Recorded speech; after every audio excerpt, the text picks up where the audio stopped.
What's up? Welcome back to Hackamore Brewing.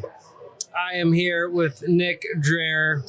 He's doing a lot of stuff. He's a real estate agent, author, public speaker. Got a lot of moving parts. Nick, for those that don't know about you, do you want to introduce yourself to everybody? Yeah. One, thanks for having me on today. Yeah, my pleasure. Two, I've spent the last 20 years in our business here in the Twin Cities, creating relationships, and spent a lot of those years with just great people of our industry. I have to say, I don't complain about our people. I think a lot of our people are really great people, and they do a really good job of helping the consumer get what they want. That's the name of the game with real estate, right? So take me back 20 years, right? Like, how did you get into real estate?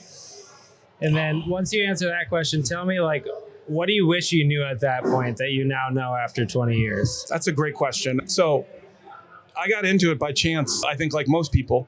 I went to school, I got a degree, I did what they told me to do, I got out, I got the job they told me to get, and then they laid me off. Dicks. And so like 11 months into my career, I'm all of a sudden unemployed, and I'm not quite sure I wanted to do what we were doing. So friend of a friend of a friend I met at a barbecue or something. And he said, well, I'm in the mortgage business. And so I met with him and I started to work in the mortgage business.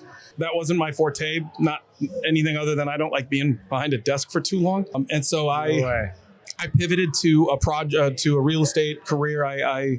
We launched a couple projects that were in the real estate field specifically. So I did that, and that was my start, man. It was hectic, but it was incredible because it was the right thing. I love our business. I love the people, and I love the job. What do I wish I would have known sooner is running like a business. I mean, run it. It's so easy, but yet it's so hard, right? So, but the question I think you ask is what makes it hard, right? It's like anything. If I want to be fit, I go to the gym and I eat less, right? If I want to be a good business owner, what do I got to do to be a good business owner, right? I need to know where my money is. I need to know where it's coming from. I need to know the activities that green light my business. I need to know this. But what real estate agents miss sometimes is, oh my God, I love it, crazy, and you're like, whoa. If you back up a bit, you take a deep breath. And I mean, again, you've had a couple of gentlemen on the show and you've talked to some people that are really doing this now, right? And it's not simple and it's not nearly as fun as just going out and selling a bunch of homes. Yeah. But you start to create a system. You start to create habits that make sense. You start to create relationships that elevate your business. And so, if I had to do it over again, or if I was going to tell my younger self something, it would be from the beginning, start taking it seriously. Where does my money come from? Where does it go? How do I maximize it? 20 years I paid $50,000, $60,000, $80,000 a year in taxes. Well, if I would have had a SEP IRA, which by the way, I just learned about a year ago, that on a SEP, you can put 25% of your income in it. On a traditional IRA for people, self-directed IRA, it's $7,000 a year. As a real estate agent, you don't know what you don't know, though, right? So you got to put yourself around people that know stuff. Yes. Right. And now, like, over 20 years, you've learned 20 years of stuff, but you're partnering with a few other guys to write a book, right? Yeah. So tell me about that and like a little bit of like that inception. Yeah. So I was lucky enough to be in a right place at the right time. We were at an Inman conference in New York, and we had seen a couple of gentlemen on stage. And after having a couple cocktails at a lounge somewhere, and we started talking about what does it look like in our market to sell 15, 20, 30 million dollars a year in real estate, 50, 100, whatever. Because, in coastal cities, New York, Miami, California, you can sell, a couple homes and do $30 million a year. A higher ticket price, right? You can hit that number a lot easier. Right. And it's a lot more difficult here. And so when we looked at it, what were the metrics for an agent in our market to be able to sell that equivalent, like $30 million? And then what is the mindset of that agent, right? So the book is called Mindset, Methods, and Metrics. What is the mindset of an agent who's going to sell 30, 40, 50, 60, 100 homes a year? What does that mindset look like? Then what are the activities? What are the methods for them to achieve that, right? And then secondly, what are the metrics to ensure that you're tracking your money and you're watching, we all know this. One thing that real estate agents, if a tech company launches with a product for our business, agents will buy it. They don't know if it'll work for their business, right? I'll make fun of myself. I once bought a open house light powered by a solar powered tap. You know how well it worked? It didn't. I think I spent. You still bought it though. I did. I brought it home. I was super psyched. I'm like, this is going to be the difference maker. And honestly, it wasn't. So those are the things in our business. Imagine that, right? But those are the things in our business where in the moment I would hire a board of directors, a board of advisors, if you will, in my business. Somebody tell you you're about to do something super stupid and you shouldn't do that. Yep. So now That's really wise. I can't have my wife do that, right? Because then we just argue, right? Yeah. That's not happening. She wants to be on the board of directors, but I need people in my life. And so, for instance, one of those people in the book is Marshall Saunders, and he's a legacy realtor in our business. He was part of Remax Results for a few decades, and he's a really smart, intentional leader. And I just watched what he did. I watched how he spent his money. I watched how we paid attention to the activities, and I watched him seek out counsel. Even though he's one of the smartest people in our business that I know, he sought out counsel from other people. That right there, I think, is something. So I talk with a lot of entrepreneurs and business owners in general, but that willingness to go find somebody that is. They've gone through the ringer before. They've done it. They've learned something, and they've had an experience that you haven't. Yes. Even if you're advanced in your area, like ego can become very limiting. Yes. And within the real estate agents, like ego's a big thing, right? So those individuals that can kind of humble themselves and still do that, those are the ones that end up being the ones selling 50, 60, 70. I'll tell you, there's a gentleman here who when I think about being his real self and what he does, his name's William Huffman. I don't know if you guys have interviewed him yet, but he humbled himself, right? He's a big personality guy. He's a great guy, well-liked, right? Mm-hmm. But he started to put the right things in place in his business and his life.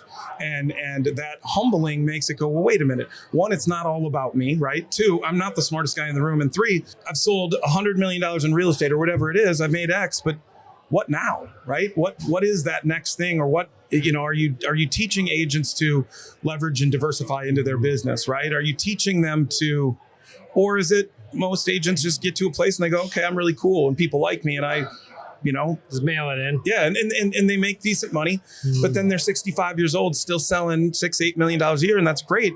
I don't want that life. And I don't want that life for a lot of these agents, right? Now, if you want to sell real estate because you love it, but you're retired because you don't need retirement for me is money, right? I don't need money.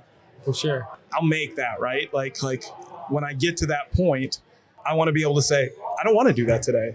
I'm going to do this instead, right? Well, and that's kind of what everyone kind of strives for, right? Yeah. Is to be able to have passive income, investments, a team, whatever it might be, so that you can like do those things that you want and like enjoy, right? Yeah.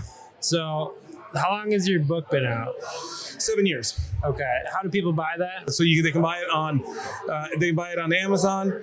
They can buy it from Squared. So it's M3 because, mindset, methods, and metrics. I would say for most real estate agents, check out the Audible.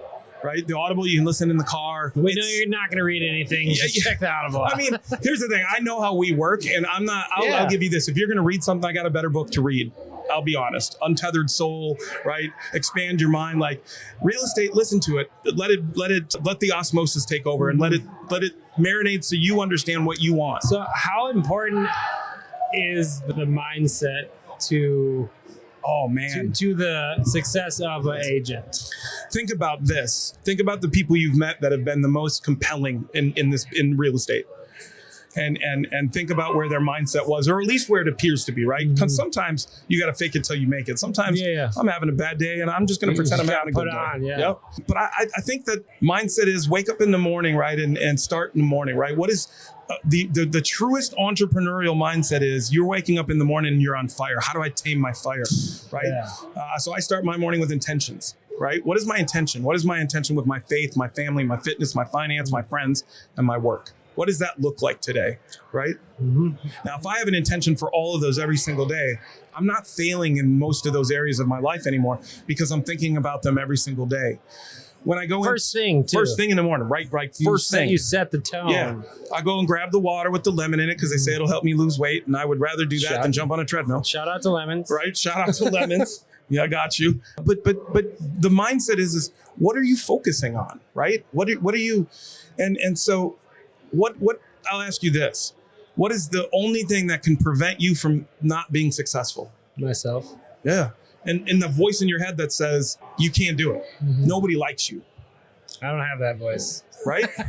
But I try to kill that voice, actually. But isn't that the death of ego? Right? It's supposed to be. It's the death of ego. So that's where I think most people, if I had to claim one thing, it's the death of ego. You got to, if you're going to do this business, you got to put it all out there. You got to knock on doors. You got to meet people. You got to put yourself in uncomfortable situations consistently, because that's what these people do at a high level. That's why they're successful. And they're comfortable being uncomfortable. And that's, I love that shit, dude. Yeah. Like, that's what it's all about. Right? And that's why I hate real estate agents, but I love them for so many different reasons. I get it. Right. And like in general, real estate agents they all get grouped together, right? But they are not the same. No. Right? No. But as a consumer, it's up to you to find the one that's going to give you what you want, right? So some of those things that agents all do, like you got to look past some of that and really find like a good agent that you can connect with, actually. You know, you can ask an agent some really key or easy questions. If you're a consumer and you're looking for a good real estate agent, I think it's area knowledge. It's look at their social media and see what they're doing out there. Don't look beyond the things that they're posting. If it was like 4 years ago, they had a post. Like, probably not that guy. No, right? Not that dude. But find a little bit of that, right? Yeah. Find a little bit of that. Ask. You know, one of the things that I ask people is send me a customer that fired you. Send me a client that didn't like what you did. And they're always like, well, I don't know. And I said, yeah, because when I asked for a referral for you, you sent me your brother, your sister, your cousin, or your best friend. But I want to hear the person that didn't like what you did, so I can judge for myself what that really looks like, because you're going to learn more from that than you are from the person that's giving them up. I've never heard anybody ask that before. That's good, though.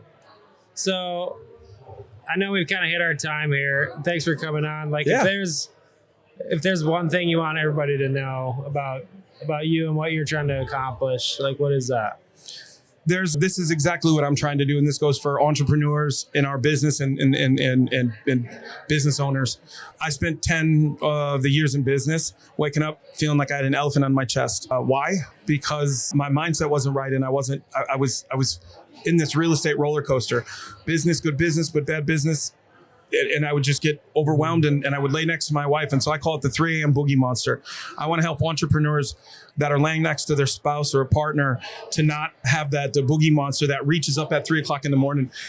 And you can do that by implementing in your business models and systems, consistency and accountability. And life is good. The accountability part's what gets real estate agents. They don't stay accountable to themselves. You can't. I'm not a personally accountable person. I'm not. I need external accountability. I wish that I was the kind of person that could just be like hard charge and I know what I want. Let's go. I can't. So here's what I do. Right. I pay people to do that for you. I pay people to hold me accountable. So when I write a check $1,000 a month to my accountability coach, that's a lot of money, right? So if I'm going to cut a guy a check for $1,000, it doesn't matter what we talk about each week. Make sure I do my shit. That's it. And when I get on the phone with him, he'll tell me this. Hey, his name is Rich. Hey, Nick, how's it going today? I'm like, hey, good, Rich. And he's like, hey, where are your numbers? I'm like, oh, I didn't. He'll hang up on me.